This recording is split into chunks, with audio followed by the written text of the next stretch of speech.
Mesdames et messieurs, bonjour, bienvenue dans cette édition. Au sommaire de cette édition, en Angola, se tient le 17e sommet des affaires des États-Unis Afrique 2025. Alors que les rumeurs circulaient sur l'état de santé du président rwandais Paul Kagame, ce dernier est apparu souriant à côté de l'ancien président nigérien Olusegun lors d'une rencontre officielle à Kigali. Mesdames et messieurs, voici tout pour le sommaire.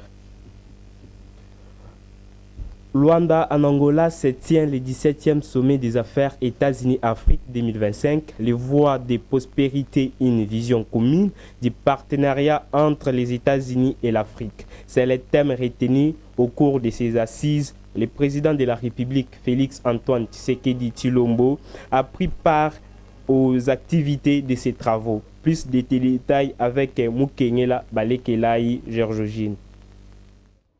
Après Dallas, dans la ville de Texas aux États-Unis d'Amérique en 2024, c'est le tour de Londres en Angola d'acquérir le 17e sommet d'affaires des États-Unis en Afrique, en présence de 6 chefs d'État africains, une dizaine de chefs de gouvernement de hauts représentants, une centaine de chefs d'entreprise, une importante délégation américaine du département du commerce.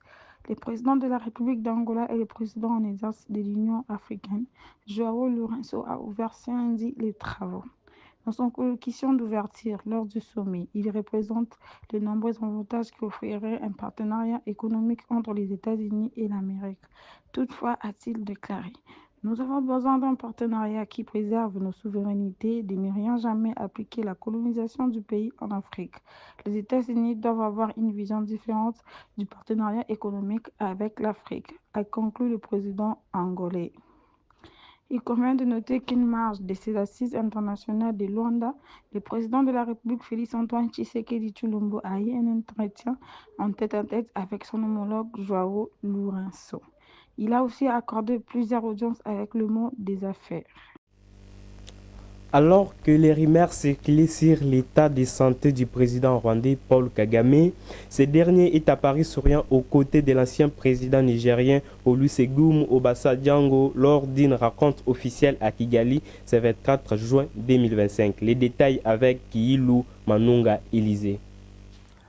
Quelques heures seulement après un démenti de l'armée rwandaise sur un éventuel état de santé critique du président Paul Kagame, ces derniers s'est affiché tout sourire aux côtés de l'ancien président nigérien Olusegun Obasanjo qu'il a reçu ce mardi 24 juin 2025 à Kigali.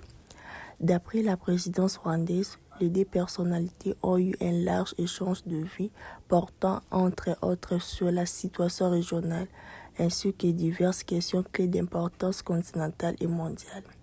Les deux dirigeants ont échangé leurs points de vue sur le voie vers la stabilité, la coopération et les progrès, précise sur X la présidence rwandaise. Jeunesse, gouvernance, construire ensemble l'avenir, c'est le thème débattu au cours d'un échange entre le vice-premier ministre, ministre du Plan, Guylain Nyembo, et la jeunesse congolaise. Les précisions avec Mbouyi Lutumba Drisili.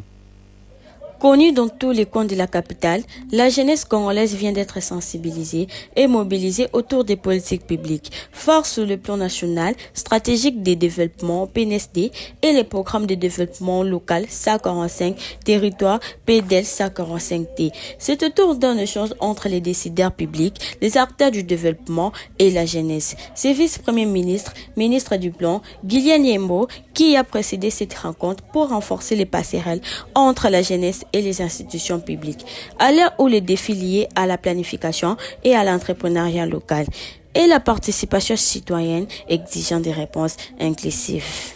Nous avons voulu qu'ils comprennent un peu la trajectoire que suit leur pays aujourd'hui, le plan national stratégique de développement qui n'est pas toujours connu. Nous sommes en pleine période de la vulgarisation parce que nous l'avons publié déjà. Donc il est essentiel que les jeunes qui sont concernés dans ce plan puissent être informés de ça.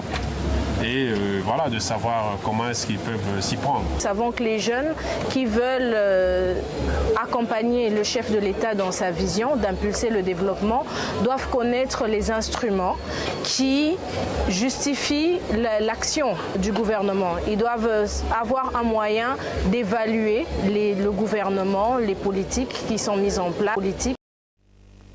La République démocratique du Congo, via le ministère des Sports et Loisirs, a récemment signé un contrat de partenariat avec les clubs de football français, l'association sportive Monaco. Ces contrats, depuis un certain temps, suscitent des réactions qui fusent de partout. Plus de détails avec Ngoya Kassenda Keren. Ces contrats entre la République démocratique du Congo et l'AS Monaco prévoient ce qui suit. Des investissements dans les infrastructures sportives en RDC. Les athlètes congolais bénéficieront des 5 installations et de l'expertise de l'AS Monaco. Un centre de formation sportive et un centre médical sportif seront créés en RDC. Les formateurs congolais bénéficieront d'une formation continue. Le coût du contrat avec Monaco est de 1,6 million d'euros par saison, le contrat le moins cher de l'histoire.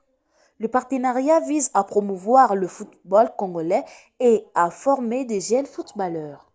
Le projet devrait également apporter une grande visibilité touristique, des contrats économiques, étant donné que Monaco fait partie des coins les plus riches du monde.